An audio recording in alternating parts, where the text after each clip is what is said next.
नमस्कार दर्शकों, आज मैं आपको सुनाऊंगी रविवार व्रत कथा। एक नगर में एक सेठ और सेठानी रहती थी। सेठ जी को कोई संतान नहीं थी, इसलिए वह बड़े दुखी रहते थे। एक दिन सेठ जी किसी काम के लिए बाहर जा रहे थे तो उन्होंने देखा एक किसान अपने खेत में दाना डाल रहा था। सेठ जी को देखते ही किसान दाना डालना छोड़कर अपने घर की तरफ लौट गया और बोला, आज तो बहुत बुरा अपशगुन हो गया है, न जाने आज का दिन कैसे बीतेगा। सेठ जी की कान में उस किसान की बात आ गई और वह बड़े दुखी हुए और अपने घर लौट गए। घर जाकर उन्होंने सेठानी को सारी बात बताई। सेठानी ने कहा, आज मेरे साथ भी ऐसा ही हुआ है। हमारे आंगन में एक चिड़िया आई थी और बोली, इस घर में कोई संतान ही नहीं है, दाना कहाँ से मिलेगा, और वह उड़ गई। सेठानी की बातें सुनकर सेठ जी और दुखी हो गए। एक दिन एक ब्राह्मण ने उन्हें सूर्यदेव का व्रत और कथा सुनने की सलाह दी। अब सेठ सेठानी रविवार के दिन जल्दी उठते, सूर्यदेव की पूजा करते और उनकी कथा सुनते। ऐसे करते करते 12 वर्ष बीत गया। एक दिन सूर्यदेव प्रसन्न होकर सेठ सेठानी को दर्शन दिए और कहा, मैं तुम्हारी पूजा अर्चना से प्रसन्न हूँ। बहुत जल्दी तुम्हारे घर एक कन्या का जन्म होगा। ऐसा कहकर सूर्यदेव अंतर ध्यान हो गए। कुछ महीनों पश्चात सूर्यदेव की कृपा से सेठ जी के घर एक सुंदर कन्या ने जन्म लिया।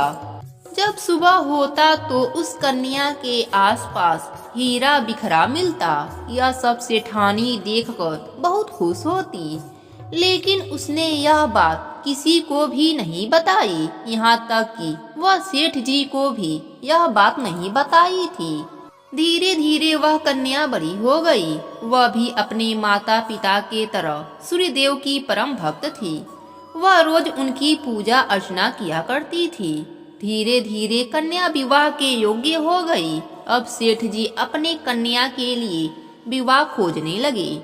तब सेठानी बोली, मेरा यह नियम है कि मैं अपने बेटी का मुख देखकर ही दिन की शुरुआत करती हूँ, इसलिए हम इसका विवाह ऐसे युवक से करेंगे जो घर जमाई बनकर हमारे साथ रहे। क्योंकि सेठानी के मन में लालच आ गया था, सेठ जी ने ऐसा ही किया। उन्होंने ऐसा लड़का ढूंढा जो घर जमाई बनकर रहे। लड़की की शादी हो गई। सेठानी ने अपने नियम की बात अपने दामाद जी से बताई कि मैं हर रोज अपने बेटी को उठाने आया करूंगी।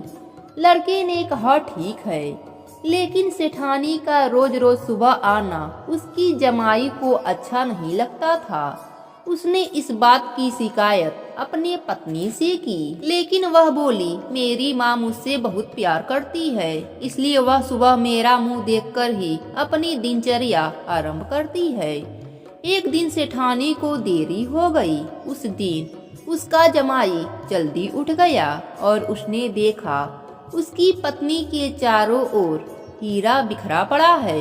वह समझ गया कि उसकी सास हर दिन सुबह अपनी लड़की का मुख सुबह क्यों देखने आती है। अपने पत्नी को यह सारी बात बताने वाला ही था कि तब तक उसकी सास आ गई और वह नहीं बता पाया। अपने जमाई को काम के बहाने उसने घर से बाहर भेज दिया। सेठानी ने 2 आदमियों को पैसा दिया और बोली, मेरे दामाद को मार दो। हत्यारे ने सबूत के तौर पर उसके दामाद की कटे सर को उसके पास लाई।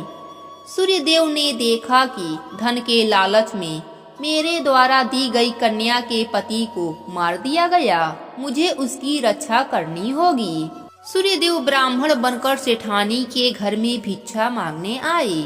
सेठानी भिक्षा लेने अंदर गई तो सूर्यदेव उसकी जमाई का सर चुपके से ले आए और उसके धड़ के साथ जोड़ दिया और अमृत के बूंदों का छींटा दिया। उसका जमाई तुरंत जीवित हो गया। उधर सेठ की कन्या ने रविवार का व्रत रखा था। वह व्रत कथा सुनकर अपने पति का इंतजार कर रही थी। पति देर से पहुंचा तो वह बोली, आपको पता नहीं है, आज मेरा व्रत है। सूर्यदेव के अस्त होने के बाद मैं भोजन ग्रहण नहीं कर सकती, फिर भी आप इतने देर से आ रही हैं।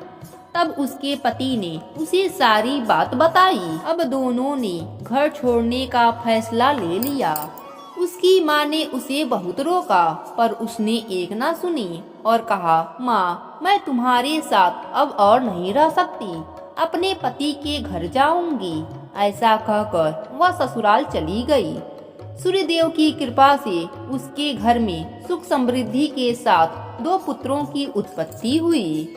हे सूर्य भगवान, जैसी कृपा उस लड़की पर किए, वैसे ही कृपा आपकी कहानी कहने वाले, सुनने वाले और हुंकारा भरने वालों पर भी करना।